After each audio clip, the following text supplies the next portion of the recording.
So, Mr. Sandy, also called, I heard they call you nowadays because of your change in appearance, Mr. Sandy Claus. I don't know if you guys know it.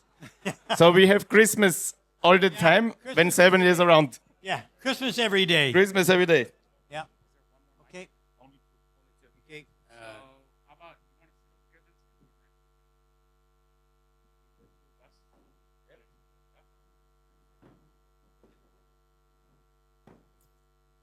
Okay.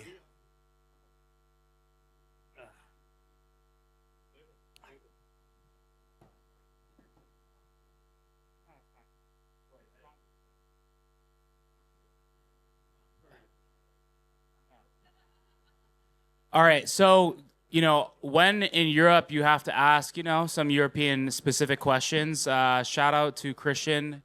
And I posted this question actually to the group if you're on the WhatsApp. I think I only looked at the first 5, so if something came super late, sorry about that. But Sandy, we're here in Europe. This is your second time at the Tesla Takeover Europe, so thank you for supporting. If you were to, let's say you were to be moving to Europe and working here, and you were working with a European startup, and obviously, as you know, Europe has a lot of regulations, and you know how the legacy OEMs are here. What, I guess, hacks or shortcuts you would advise them to take to cut costs that would be within probably EU regulations? And obviously, I know you're not an expert, but what are the biggest things that you would encourage them to focus on if they were trying to compete here in Europe? Well, there's a question I haven't ever been asked. So I've worked with a number of startups, and usually the first thing that I want to see is show me the business plan. I want to know what you think you're going to be able to do. I want to know what you think you're going to be able to get in the way of profit, because if you don't have a profitable product, you're just ultimately wasting your time. So that would be the first thing I would look at. After that, I guess I'd have to know what kind of a vehicle, or actually what type of a product that you're going to be trying to manufacture. Now, it's not well known, but I have done lots of work here in Europe. I spent a lot of time at the FITS with BMW. I spent a lot of time with Mercedes. I was in Britain for quite a while doing work on Rolls-Royce, Lotus, Bentley, Land Rover. And in essence, these were products that had to not only meet European standards, but they also had to meet U.S. federal standards as well. So I'm very familiar with the rules and regulations and the things that hold you back.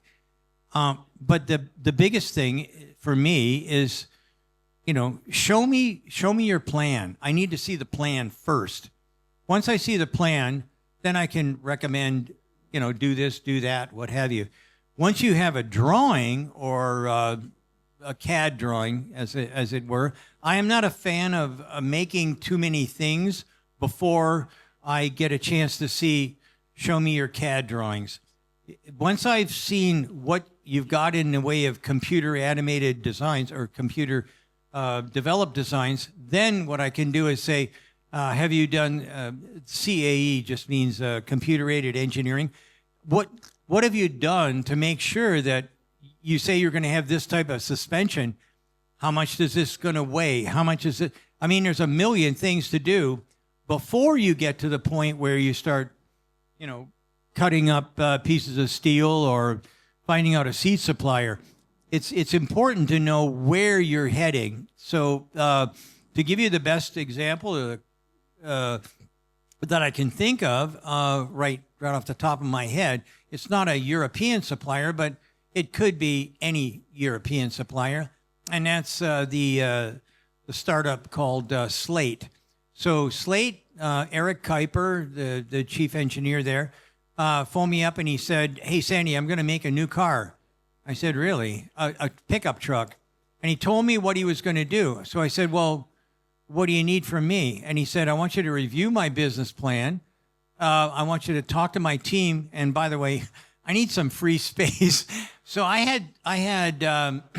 had 6 offices, cubicle offices, and I said, "Come on down and we'll chat." He had 8 people, and they had 6 offices, and he had an idea, and that's where we started. And quite frankly, that is the easiest, best way to get a vehicle going. Now, I'm going to get a slate. I'm getting 2 slate vehicles in December. They started their whole operation 3 years ago. A small team goes real fast. And with this product, this is a product where you buy a small pickup truck for about $20,000 US. And then if you want to take that small pickup truck and put a back seat in it, you can buy the back seat and you can put it in yourself. If you want to take the small pickup truck and turn it into an SUV, you can remove the back portion of the pickup truck, put in another module, and voila. And you can do that with a whole bunch of stuff. Now, that kind of a business plan, I've never seen anything like that before. No one has ever come along and said, this is something. And by the way, just to let you know, in an hour and a half with a helper who picked up the other end of my these bigger pieces, in an hour and a half, I turned a pickup truck, a little pickup truck, into an SUV with back seats and all kinds of other stuff. So this is a different kind of a model, whereas the old guys, you buy a car and that's what you get. Now what you've got is, as you progress, so you can afford 20 grand and you're 20 years old or 25 years old, you buy that. And then as you get married, okay, well now you need a back seat for the kids, and boom, boom, boom. You can build the car one piece at a time when you can afford it. So I love this idea. This is a great business model, and that's what I say. Start with a good business model, and then find friends to help you out. And that's what Eric did. He knew that I'd help him out. And when you think of, so coming here from California, the first thing I noticed, I see Xpangs and BYDs here in Europe. And when you think of like, whether it's teardowns that you've either done or been a part of or you've seen, who do you think is doing like the best job with, manufacturing architecture at a low cost right now? When you think of companies, whether that's Tesla or some of these Chinese automakers, or maybe even some of the ones here in Europe. Okay, I have a confession to make. Is there an exit back here anywhere? That from 2014 until 2020, I spent 6 months of the year in China. BYD, Shanghai Automotive, Geely, you name the company, Beijing Automotive. Anybody and everybody. And I'm guessing we've got probably about, with the attic, or balcony, sorry. I don't want to call you guys the attic. With everybody here, it looks like you got about maybe 500 people. My classes in China, to teaching them how to design product, they ranged from minimum 200 to maximum 12,000 people in the audience. Guess what? The reason I was in China, because nobody in the United States needed any help whatsoever. It's amazing. It's amazing. These people in China absorb knowledge faster than you can possibly believe. They all want to be millionaires. That stuff about communism, forget it. If you go to a hospital, your parents or your relatives or something are going to they're going to get you your food. There's virtually no socialization in China, and everybody wants to be a millionaire, and everybody is industrious, and everybody is innovative. They are the I was going to say the worst, but they're the biggest competition that we in Europe and in North America have. There's nothing like these guys. They'll work. What is it? There's a ratio 10-6 something or other. I can't remember. These guys work all the time. They call the Koreans lazy, and the Koreans call the Japanese lazy. I'm telling you, we've got big competition, and I've seen their products. I'm telling you right now that some of the stuff that's coming in from BYD, I was working with them on those cars in the late 20-teens. These guys are very, very ambitious. So I'll give you one example that I got laughed out of an audience in the States for. Every engineer, 1 gram every day. Well, what the hell does that mean? Everybody worries about the size of the batteries. Forget that. There's 5 things that affect range. Number 1 is weight. Weight's the number 1 reason that you can't get range. 1 gram every engineer every day. Okay, when you're looking at 2 or 3 kilograms, that seems like a joke. What happens after a year or two? You start drilling out the heads on the bolts that you're going to be putting in place. That's serious engineering. Serious. I have a thing, if it doesn't move, if it doesn't have to move, if it doesn't have to be a fundamentally different material, and by the way, this includes like non-essential kind of parts, like I don't want to see screws, I don't want to see rivets, I don't want to see any slave fasteners whatsoever. I don't want to see belts, and I don't want to see springs. Make it happen. The Chinese will do it. They'll figure it out. That's why everybody says, "Oh, it's cheap labor." No, it's not. Their labor is expensive, and the turnover is phenomenal. Because as soon as somebody gets to where they want to be that millionaire down the road. So you're looking at serious competition that's willing to work 10, 15 hours a day, that's willing to jump on all kinds of issues that we wouldn't touch with a barge pole, and they're willing to do it like right now, all the time. So, for instance, I couldn't do this in a normal OEM shop like a Ford or a General Motors or something, but I could do it in China. So some of you probably know I was a tool maker before I was an engineer. I can run almost anything. I went down and I said, I want to make prototypes. Oh, sure, go right ahead. Here's a machine shop. And the machine shop's got nothing but the best of equipment. The best from Europe, the best from the United States, the best from Japan. This is brilliant. I never had a machine shop like this in my life. They said, do whatever you want. When I make something, I understand how it can be made. Then I can tell somebody, yeah, this for sure will work. And when do you do that? On a Sunday? I mean, these guys they don't fool around. You've got serious competition. So who's going to win? BYD. And by the way, I said that to Elon Musk, and he agreed. BYD is going to kick everybody's ass. It's just the way it is. Because they've got a deep range of different vehicles. They've got a tremendous amount of money. And they've got a lot of engineers that are really interested in producing the type of product that the average person is going to want to buy. And I think that's one of the reasons why Elon said, you know what? We probably don't need a Model S, and we really don't need a Model X. Let's get to something. And by the way, the car that I love the most is sitting outside. And I don't call it the cyber taxi or robo taxi or whatever. That to me is the Model 2.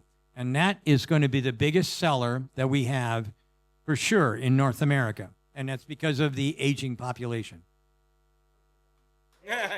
No, that's exactly what we wanted to hear. Again, shout out to my boy Christian for some of these awesome questions.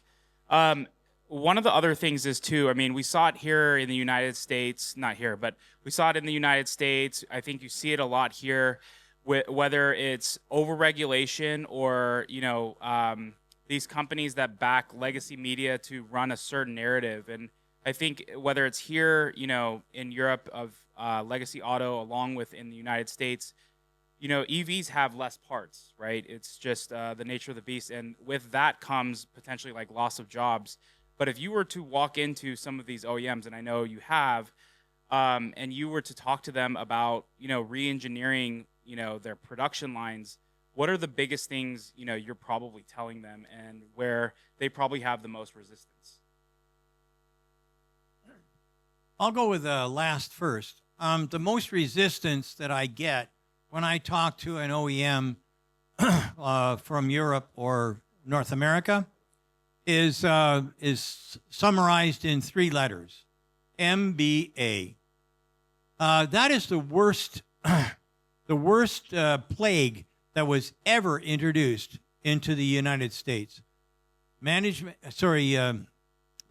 of Business Administration.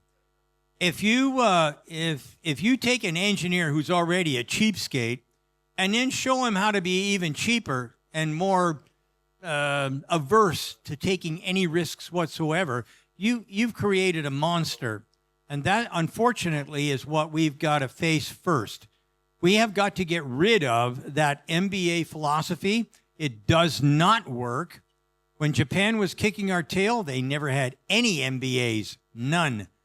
When China comes to town, you're going to find out they don't believe in that MBA philosophy. And there's no such thing, as for them anyways, as it's just business. Because they also have this thing about human responsibility. The mantle of responsibility is also for the people who basically are putting the car together, and that's lost, totally lost in many of the car companies. The only one that I know of that's still like that is Tesla. Tesla still has, everybody says, oh, you make you work hard and they don't pay as much, and I don't give a damn. You've got a guy that's in charge that's saying, if somebody is doing their job, I want to keep I don't want to just ditch everybody on the planet. But the MBA, forget it. It's a real problem. What was the first part of this question? It was just more of like, how would you address U.S. companies, European companies here to like re-engineer their production lines, because they're probably worried more about the thousands of jobs or how it's going to impact their businesses versus how this is actually going to help them long term if they make these adjustments. Okay, so the very first thing that you want to do if you're going to try and stay alive is to review your products. Your products are probably using old-fashioned technology, parts that you invented sometimes in the 60s or 70s. Very few specifications that I bump into, very few specifications that I run into lately have come from this century. You'd be surprised to find out how much stuff engineers are forced to use that is like criminally old. I mean, it's useless. I don't know why it is that we don't review the specs and get rid of them and try and find out what the Chinese are doing. I'm telling you, I was on a little panel like this at something called the GLC, the Global Leadership Conference. Some people call it Greenbrier. Every major company on the planet, except for the guys from China, because they didn't want them at all, but everybody else was in that audience. And I was asked, what would be the one thing that we could do that would enable us to compete favorably with China? And nobody wanted to pick it up. And I looked around and I said, can I have this one? And I said, the first thing you want to do is tear up and burn down every specification you've got because it's too old. It's dedicated to the past. Tear up the past and move into the future. And then I the second half of that thing was I recommended that what somebody should do, actually as a group they should do, is take all their specifications, put them into Grok, and then get a hold of the specifications that the Chinese are using and find out what you can get rid of. And then universally, using all the different car companies, take those specifications that you've just figured out, and universally, you're going to have to try and compete, because in China, everybody is Han, Chinese. Everybody's Chinese. We're all related. They share everything, and we try and protect everything. It's a strategy for being doomed. You can't win. So, all right, go for it. Man, you don't have to do much, and people just started cheering, man. But yeah, one question I have. So, in the U.S., I mean, even, they're shipping cars other places. You have Lucid, Rivian, obviously there's Tesla. But what other kind of up-and-coming company are you most excited about, or that you've had your eyes on, whether it's pure fan or, fan base, or something you're ordering, or what is top of mind as far as like things that you're excited about in with companies that are coming out today? You mentioned Slade's going to deliver. Slade is my number one because they've got so much backing, and so it's Jeff Bezos that's throwing money at them, and I've seen the design, I've seen the prototype vehicles, I've got 2 of them on order. I also have one other car that's on order, and that's the what I would call the F-100. There's a little bit that's leaked out about what Ford did, what guy named Alan Clark cranked out. That car, that pickup truck could do real well for the standard market. As far as other car companies, most of them I look at, they've got great ideas, but they don't have any funding in back of them, and that's the biggest complaint I get with Wall Street, MBAs, New York. These guys, they aren't trying to help. They aren't trying to help us at all. All they're doing is, well, where can I make my next $1 billion in 6 months? And I don't care about the funds that I've destroyed. Like the different financial funds that I've destroyed. All I care about is, how do I make my own $1 billion? And quite frankly, there's a lot of phrases in the Bible about the rich man versus the wealthy man. The rich man's gonna have a hard time getting into heaven. If all you focus your attentions on is getting your next $1 billion, you're basically ruining everything around you, and that includes the small car companies that could really use the money. And there's a ton of them. And I don't know. I featured them on a bunch of different YouTube thingies. There's dozens of them with great little ideas, like I've forgotten their name, but the little pickup truck that you can put a piece of 4x8 plywood in it by modifying it just slightly. I mean, what a genius move. They can't get a nickel. That's the kind of stuff that irks the daylights out of me. Everybody wants to run around and put big bets on AI. That's fine, but really and truly, that doesn't make an economy. There's no such thing as an economy ever that has won a war. Let me rephrase that. A service economy. There's no such thing as a service economy that's ever won a war. Ever. Why did Rome fall? Why did Greece fall? What happened? All these different companies, or countries, I should say, if you don't manufacture, if you don't have people cranking stuff out and putting it into the marketplace, you're going to fail, and it'll be ugly. When you think of legacy auto again, and I think you mentioned something about Ford and their stock movement in the past 14 days, 2 weeks, like 40%, right? What is it that these auto companies are still even doing? Because I think I mean, I'm so happy that FSD Supervise has come to here in Europe. It's in 3 countries. And, you know, more and more, even in the US, right, we see this guy, David Moss, going from coast to coast he just did the Canada trip.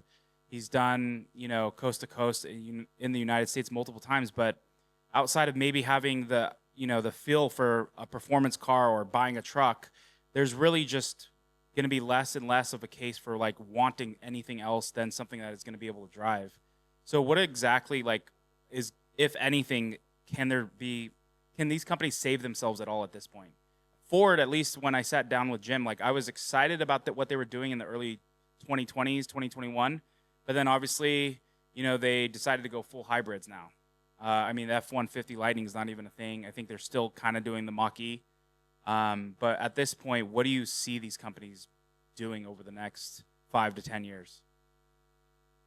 Okay, the reason that Ford stock went up 44% is because they made the announcement that they're going to take the 2 dead battery factories that they've got that were LG, and they're going to turn them into Catel. That's the biggest battery manufacturer in China. And they're going to use LFP strategy, and they're going to sell home and, both commercial and residential battery systems, battery storage systems.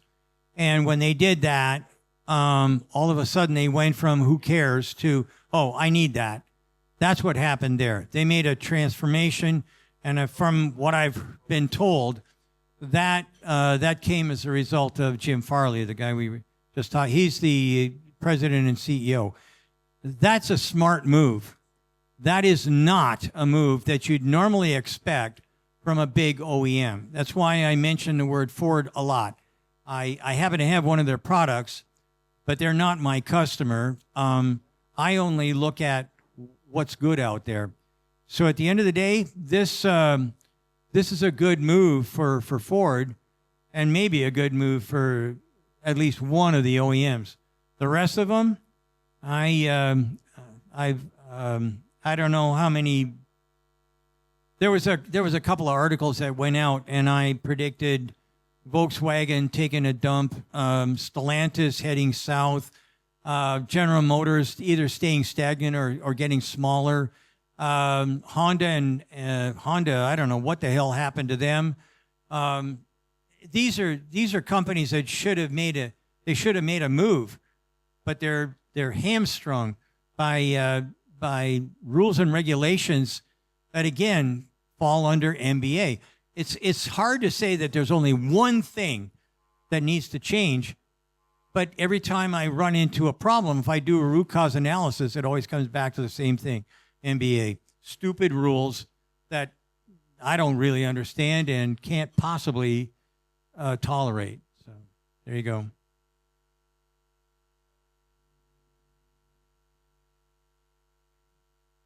I see you guys have some technical problems. So we have a solution for that. I don't know if you guys did see it beforehand. So there's the technical toolbox, which solves every problem. You got it. And whenever you figure out the technical problem, there's a solution to it. And when Sandy was in his COVID times, he always, yeah, you need to drink up now, man. When you have been in COVID, you always have been joined with a whiskey. And we want to remind on that nice time.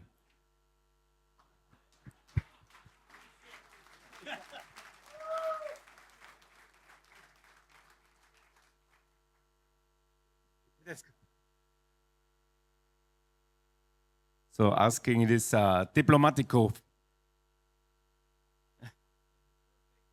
Perfect dessert. Perfect after dinner drink. Yeah, great. Thank you. Cheers. 1, 2, 1, 2. Cheers on you guys.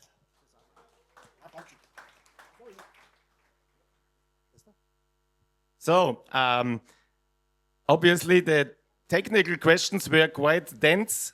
I want to transfer Sandy a little bit to the personal side.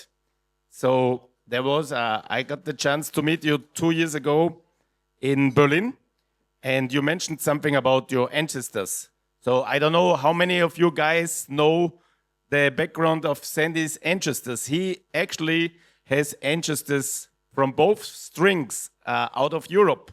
So one is German, the grandfather, right? And maybe you talk about a little bit yourself. There was this cool story with one of your grandfathers joining the naval shipping, Yeah, and well- he always survived. Maybe you can share a little bit about that one. Yeah. Okay. So my grandfather Glass came from. My mother was born in Schwabia, and so I had the best food on the planet. I love food from this area. So my grandfather was also a butcher, and he used to butcher at a meat packing company, and that meat packing company needed somebody who knew how to prepare kosher meat. Now, my grandfather wasn't Jewish, but he knew how to do it. So guess what? Half the cow is is used by the Jews, and the rest of it they don't care about. So we had all the best meat on the planet. That's my grandfather Glass from Germany. My grandfather from Scotland. He didn't have as good a life as my grandfather in Germany, and at 9 years old, his mom, they didn't have anything to eat, so they butchered his pet rabbit, and they had dinner, and then he went to feed the rabbit, and there's no rabbit. He got pissed off. He's 9 years old. 9 years old. And he got pissed off. He said, "What happened to my rabbit?" And he ate it. So he went, packed a little bag, and he walked from Alness, which is way north in Scotland, all the way down to Inverness, and joined the British Navy at 9 years old, claiming he was an orphan. So there you go. So that's the story of my grandfather Glass and my grandfather Munro. Yeah. Yeah, so he was quite a guy. Many thanks. Yeah, this was some awesome story. I think, there's some another technical problems here going on. So, what? Batteries all die at the Well, batteries, it's recovering. But anyways, the technical toolbox is coming for a solution. So, yeah. So what belongs to the whiskey? A cigar, of course. So. You can't go wrong with that one. I had a short chat with the owner of the building. We are allowed to shortly, you guys don't, by the way. So we are allowed to switch on a cigar, just for the fun of it. And yeah, maybe Sandy, you can give us some insights about, you told me about your COVID times when you have been kind of locked in and the police were chasing you and your suppliers and your employees. Yeah. And you kind of fooled them around a bit. Maybe you can share some insights about that one. Yeah. So a lot of companies went bankrupt during COVID, and I didn't want to be one of them. So we had a meeting. We knew that the governor was going to shut down Michigan, and we had a meeting. All my employees and myself, and we said, well, what are we going to do? How are we going to make this happen? Well, with luck. Or God's blessing, whatever, we received the very last Model Y out of the Tesla factory in San Francisco. I was delighted when it showed up. The truck driver wasn't paying attention, and guess what? We had that Model Y in. We did a video and said we're going to tear it all apart and whatnot. And that's the video that started pretty much everything going at Munro. And so what we did as a team was, I had about 60 engineers. We decided we were all going to take a 50% cut in pay, and we were going to do everything at home. Now, the office staff and whatnot, we just paid them because if you're an engineer at Munro made a fair amount of money. We didn't really need everything we had, but the people that do like accounting and stuff like that, HR, they did not have a ton of money in back of them. So we decided what we're going to do is we're going to pay those guys. We're all going to take a 50% cut, and somehow we'll get our money back later on. And then we decided that we're going to have a small operation, tearing big pieces out of the car, and then phoning people up, having them come into the office. We would take like a corner section out of a car. Somebody would take that home and analyze it. Maybe 2 or 3 guys would do that, on and on and on. And it sounded like a real good plan until it got ugly. The police were told that anybody that was on the road or going to a factory had to be arrested because, after all, we have to protect for COVID. Well, we found out that that's kind of like bullshit. But that's just me.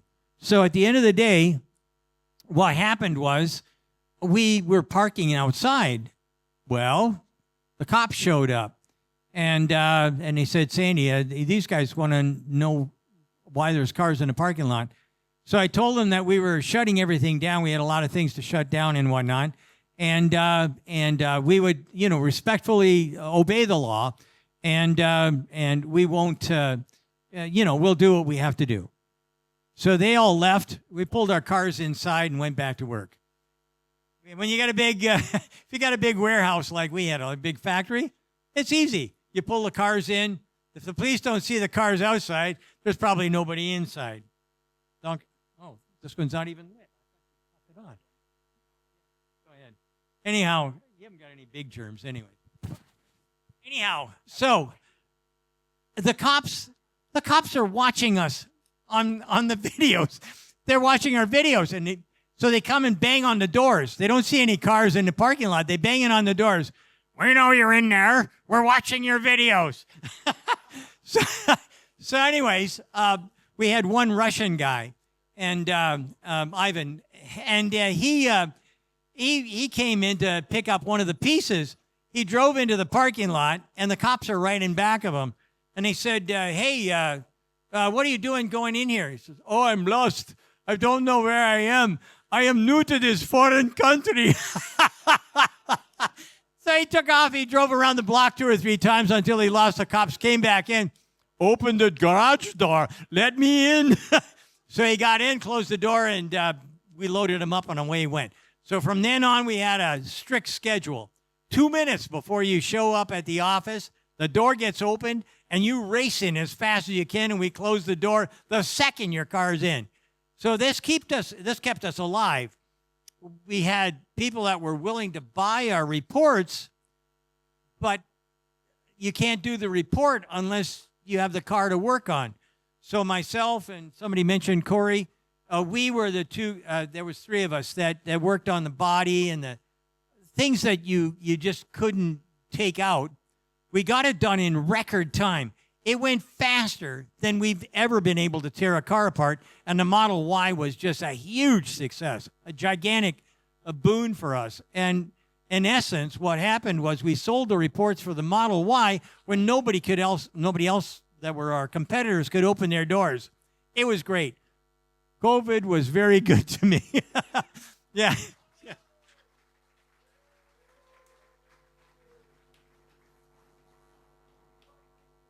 Yeah.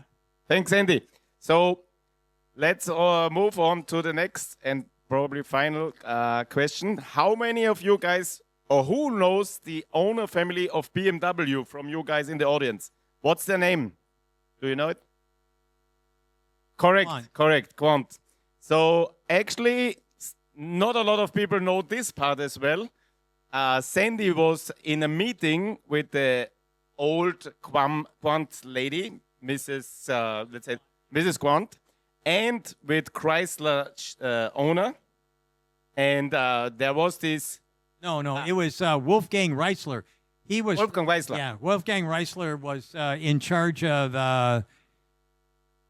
He was in charge of 2 things. He was the president of Rover, which was a bunch of different badges, and he was also the vice president of BMW in total. Yeah. So there was this situation when, the lady is just a human being, as we all are. And this gentleman, he was really handsome guy. And maybe you share some insight what happened when she met up with this really handsome guy.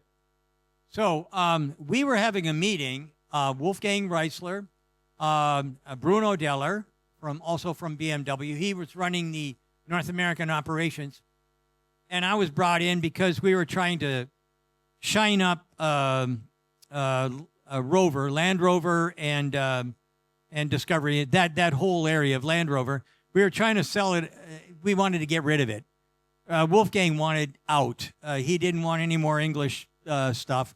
He wanted out of Great Britain, and he wanted to move money from everything except for the one car that we actually designed using our process, which was the Mini. The Mini was looking absolutely brilliant as far as profitability and whatnot. So we were going to keep that, or BMW was going to keep the Mini and get rid of everything else. So anyway, we're having this meeting, and the one of the secretaries comes in and says, "Mrs. Quant is here." And I went, "Should I leave?" And Bruno said, "No, just sit down. It'll be fine." And Dr. Reitzler stood up. Okay, so I have to describe Dr. Reitzler. He is 6'2", 4, who knows, a lot bigger than I am. He's got this little pencil mustache.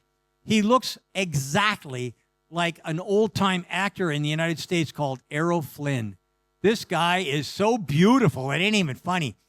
He gets up, Mrs. Quant comes in, kisses her hand, and it was like, she melted like butter. It was incredible. She came in to tell him, we want to get rid of everything. And by the end of the meeting, Mrs. Quant was certain that we needed to keep the Mini project. Everything else can go. So that's my Mrs. Quant story. Great.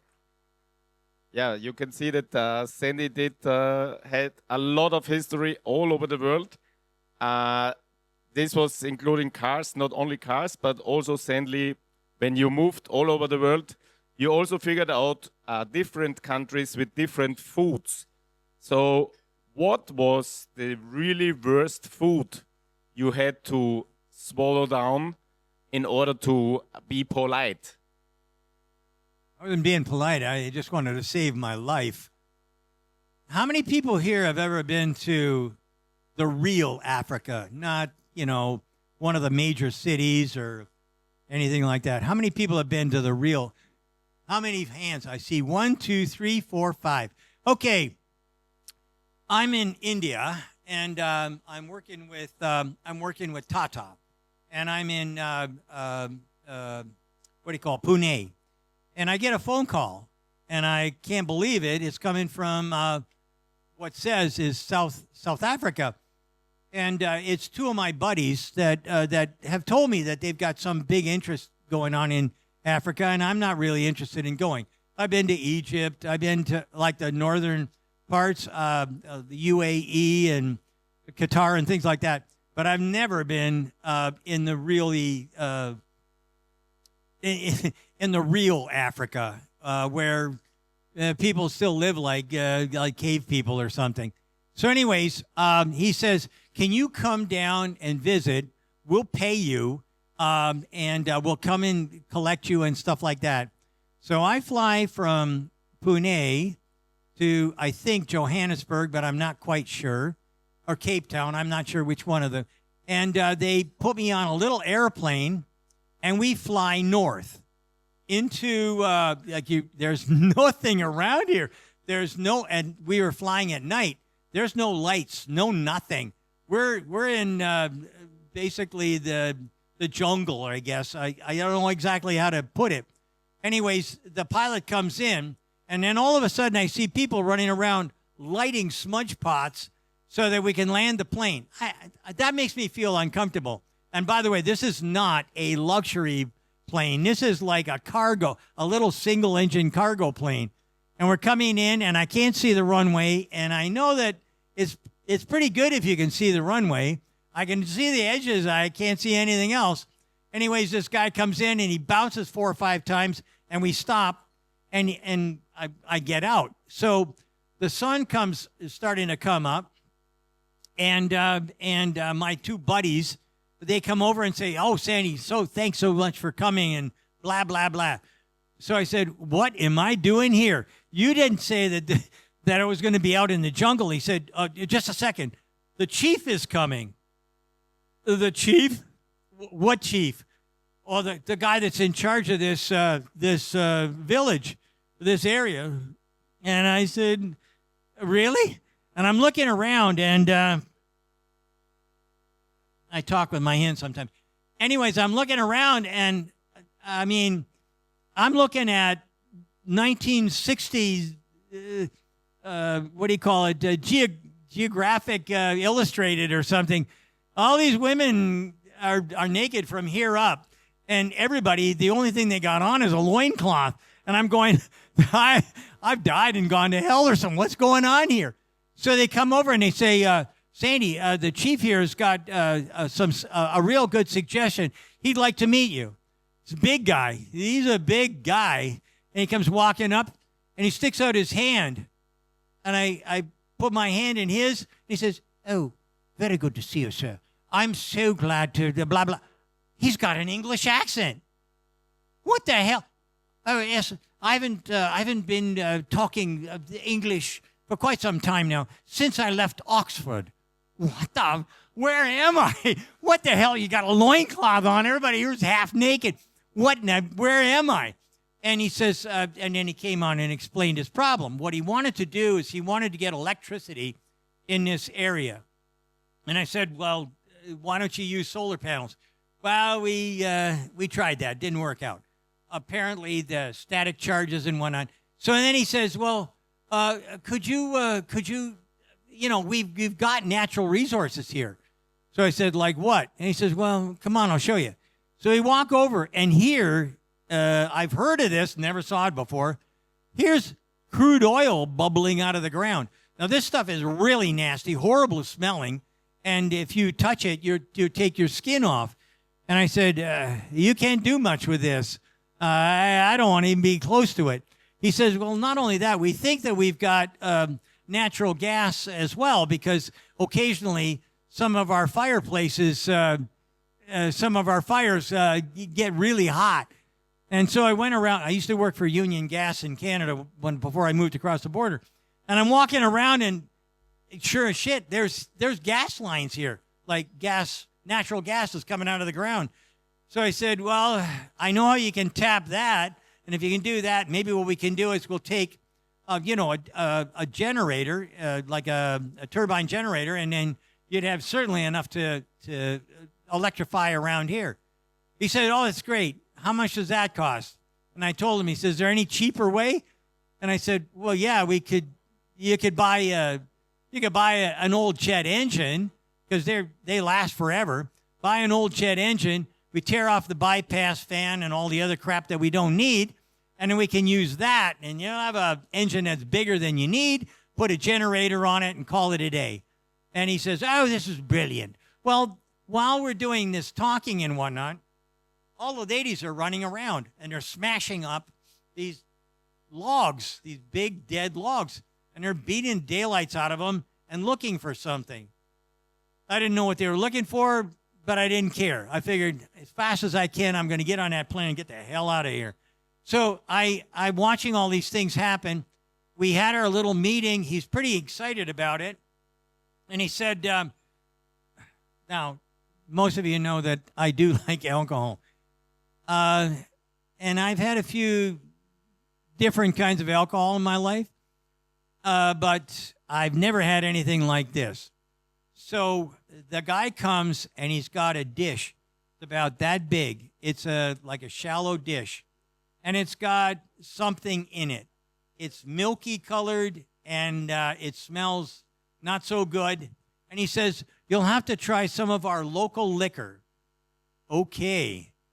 So I take it up, I put it in my nose, and it smells bad and everything else. And I thought, down it, Sandy. It's time to be a man. So I, and I go, ugh.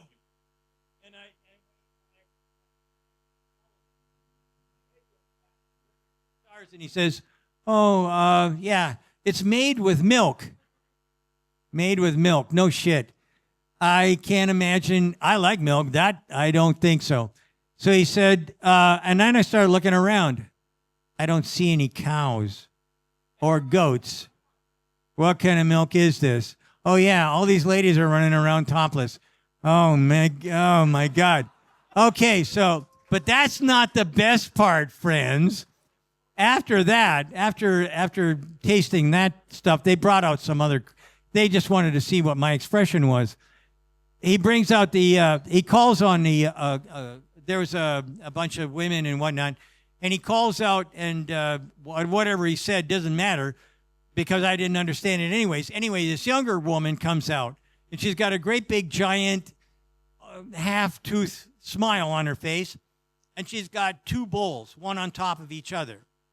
She brings them over, and she does a little bowing thing, and she pulls the lid off, and there are worms the size of my thumb. They're pure white, and I'm looking down on them, and I'm going, you got to be shitting me. I just had your god-awful liquor. Now you're going to make me eat a worm? And it looks like a giant maggot. Anyways, the chief leans forward, and he says, Sandy, put it in your mouth real quick, bite down, and I guarantee you'll be excited. And I'm thinking, excitement. That's a word that's got a lot of spectrum in it. I take the thing and I'm going, either I eat this or they're going to eat me over a slow fire. So I take it up and and the chief is going, so I go, oh, dear God. And it explodes in your mouth. It doesn't chew or anything. It explodes in your mouth. It was absolutely delicious. So there you go. You never can tell. You never can tell.